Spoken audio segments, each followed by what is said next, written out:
Welcome everybody to your weekly energy update, and boy, boom, we start off this week on October 9th with a huge full moon in Aries. It's going to be at 14:54 Mountain Time here in the US, which would of course be 2:54 p.m. in the afternoon, so you can adjust it to wherever you're at in the world.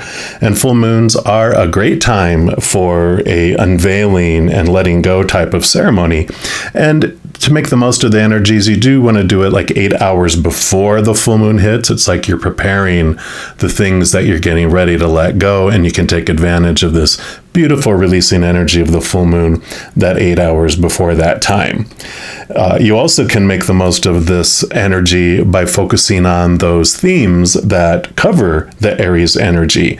You know, Aries is the first sign of the zodiac, so it is about birth and early childhood challenges. So some things there you can look into for releasing. It is ruling over the human body and the ego, our image, our identity, those types of things.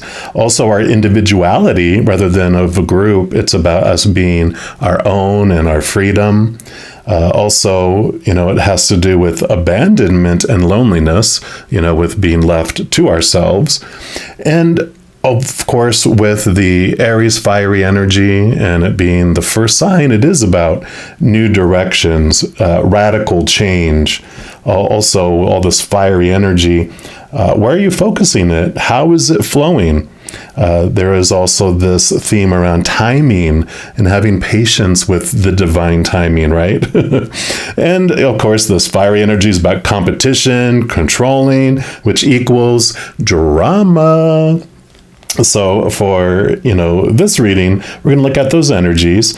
And as far as the physical body, Aries rules over like the eyes, the ears, the brain, and everything that relates with the head. So, you know, when we're looking at what we want to release, anything around those themes will make it even more for us. So, you know, definitely enjoy the process, enjoy this moon. It's a wonderful time of renewal and release. For this reading, we're just going to be asking Creator and Spirit what they'd like us to know about what we are ready to let go of. What aren't we seeing that we are ready to release? So, of course, I'll have a reading for each individual zodiac sign, and we're going to jump into yours right now. All right, Sagittarians, this is your weekly energy update, and we're going to start off by pulling a card here from the Power of Surrender cards. And any of the cards you use in a reading, I do list in the description box below. So let's take a look here and see what Spirit and Creator would like you to know. What you're ready to let go of here. So for all our Sagittarians, what are they ready to let go of? Okay, that's the one right here. And you have surrendered the idea that you can fix someone. Yay! I can't wait for this for you. Because it says it's time for a relationship to shift. It doesn't work to try to fix someone. Each person must be accountable for his or her own healing. So I love that for you, because that is freedom coming. All this energy we invest in trying to herd cats, trying to get them to be happy, get them to do things that we feel will be in their benefit. But the people will never do anything that they don't want to do. And I know sometimes we're taught that we're responsible for other people's emotions and other people's happiness, but you can give someone the entire world and they could still choose to be unhappy. Now, I know we can influence them to make it an easier or a harder choice to choose love or joy, fear, pain, whatever it might be, but it's still ultimately up to each individual. They're the ones and the only ones who can choose what they're going to feel and what something means for them. So I love this release that's coming here. We're also going to pull from the Into the Lonely Woods deck here and see what else they'd like you to know about this. But hallelujah. Releasing the responsibility for everyone else in the world. Even those that are really close to us. It doesn't mean that we can't give them love and we care about them. It just means you release the responsibility of trying to control their lives. All right. All right, so here we go. And it says the communion of tender souls. Yes. Beautiful card there. Card number 10, which is a number. 10 is endings and new beginnings. You mentioned in here about endings of a phase of a relationship. And trust me, other people, I mean, you know how it is when people are trying to change you and they give up. You're like, finally, now I can just be me. But it says true communion comes in the moments where two who once felt strangers connect over the simple delight of warmth that springs up between them. Our souls, for all they grow in solitude, crave the moments of connection. And here you have this moment. This kinship runs deep. It is created through what is shared but unspoken, what is understood without explanation, what is seen without being exposed.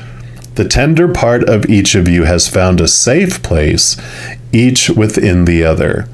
Nurture and tend this gently and with respect, and allow both of you your freedom.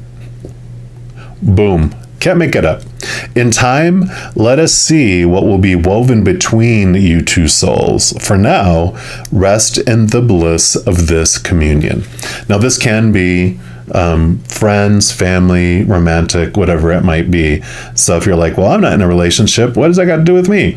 You know, this is about friendships, and it is about family and every type of relationship we have. Because I love that, the freedom that comes, allowing each other to be themselves without judgment, without restriction, without trying to control and make them be who you think they should be. But in that, there's freedom, because when you're sweeping in front of your own door instead of out there trying to sweep in front of everyone else's, you're doing this inner work. You're finding more and more freedom, more and more self-love. And with both of you finding more and more self-love, you're able to love each other more and be loved more, because we cannot love ourselves more.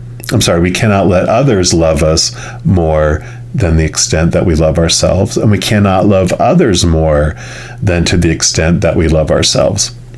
Because there's a little pipeline of love, and if this is how much we love ourselves, that's the drip that's going to come out, and that's the drip that we will only allow to come in. But the more we expand our self-love, the more we're able to love and receive love back too. So I love this. I love this. Okay. We're also going to pull from this Spirit Song Tarot, some of my new tarot decks. And I've actually been using these in my live readings. And if you haven't heard yet, I've been plastering everywhere, so I apologize if you already have. But I have started going live, offering free readings every day of the week. Sundays through Friday in the evenings at 7 p.m. Mountain Time. I'm going live on YouTube, 8 p.m. on Saturdays. And then, because I also go live on Instagram at 5 p.m. on Saturdays. And then Friday, Saturday, and Sunday mornings, 11 a.m. and 10 a.m. Mountain Time. So 11 on Friday and Saturday, and then Sundays, 10 a.m. Mountain. So if you haven't checked me out live, be sure to do that. Come check it out and say hi.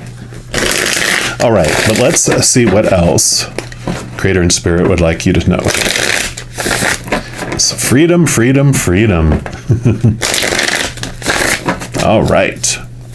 So what else for our Sagittarians, please? Okay. Anything else? Okay.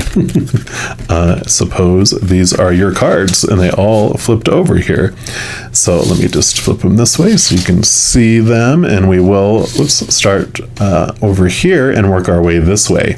So you've got the Queen of Shells here, which is the Queen of Cups. And the Queen of Cups has wonderful intuition, very much understanding of her own emotions, because not only does she rule over water, all the queens are given another portion of water, so she's double portion water, which means, you know, she definitely can understand and swim around in her emotions, rules over her own emotions.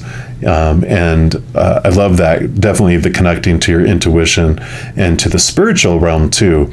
So again, this understanding of yourself that we kind of talked about here, with really developing your self-love and expanding it, is represented here. And then you have the Two of Crystals, which would be the Two of Pentacles in the Standard Tarot. And this does show you that in the outside world, you always have this choice of the story that you're applying to a situation. And it's either going to be a story of unconditional love or a story that is related to the fear of losing conditional love. All those supposed to be's and should be's and need to be's and have to be's and all that.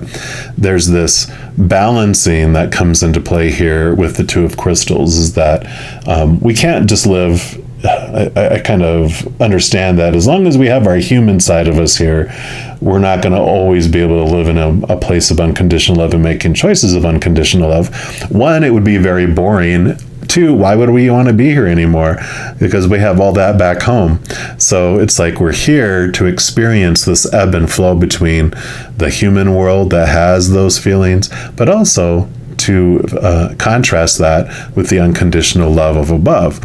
So there's this balancing that's coming in between the two this week as you really start to understand that, because you also have the Eight of Crystals, which is the Eight of Pentacles in the Standard Tarot, which is about you're ready to move to a new level in the outside world. Think of it like a blacksmith who takes on an apprentice. So you're the apprentice in the beginning. You're learning all the skill. You're doing all the work, and it's grueling and it's heated and it's takes a lot of energy to do it, but you've done it. And now you're ready to become the master blacksmith. And so this is that stepping up from apprentice to master, assistant manager to manager, graduating. It's like you are ready to move to this new level in the outside world in regards to these relationships, right? And you do have the Hermit card. So the Hermit card is about the inner journey, which we already kind of talked about here in a couple of the cards here, about that this is you going inward, grabbing this huge lantern that has this giant bright light, like a star inside of it, which represents your higher self, your true self, and the connection to the spiritual world. And that becomes the guide for your path, looking at those higher truths that are rooted in unconditional love instead of all these small t truths that are rooted in fear, all these things that you're expecting everyone to be, they're supposed to be, the should be, the need to be, the have to be, all these opinions on how life should be, how people should interact, blah, blah, blah, blah, blah, blah, blah. You're wiping those away. That's where this harmony comes in. We're also going to pull cards here from the Tarot of Dragons. Let's see what else they would like you to know here.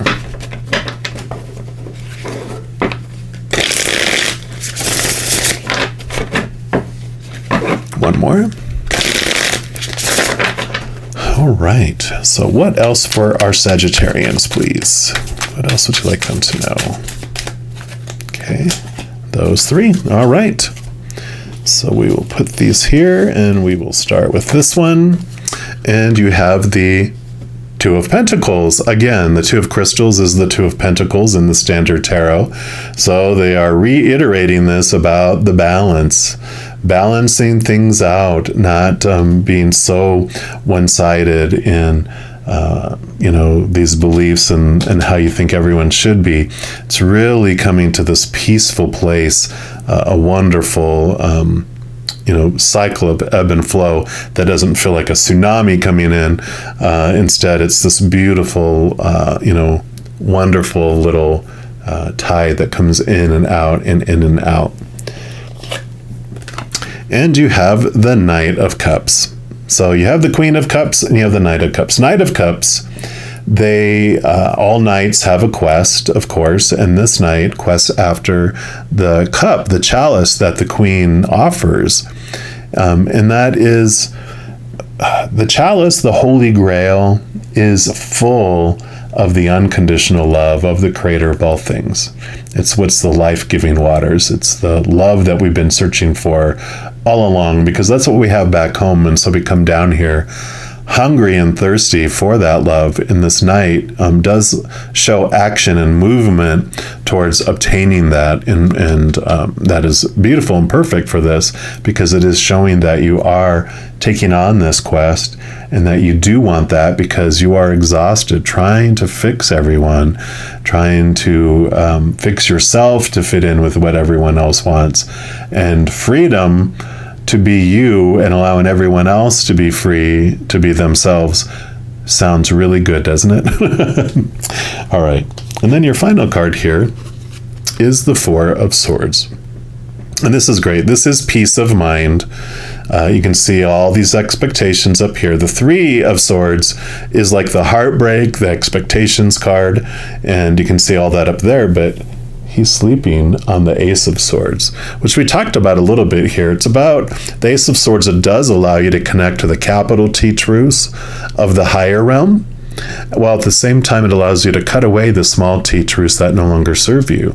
So as you really connect to these truths that are rooted in that unconditional love that you're questing after, then you're able to let all these rules and supposed to be's and should be's and all that stuff go, and that's freedom. And then you truly peace of mind, freedom, that comes for here.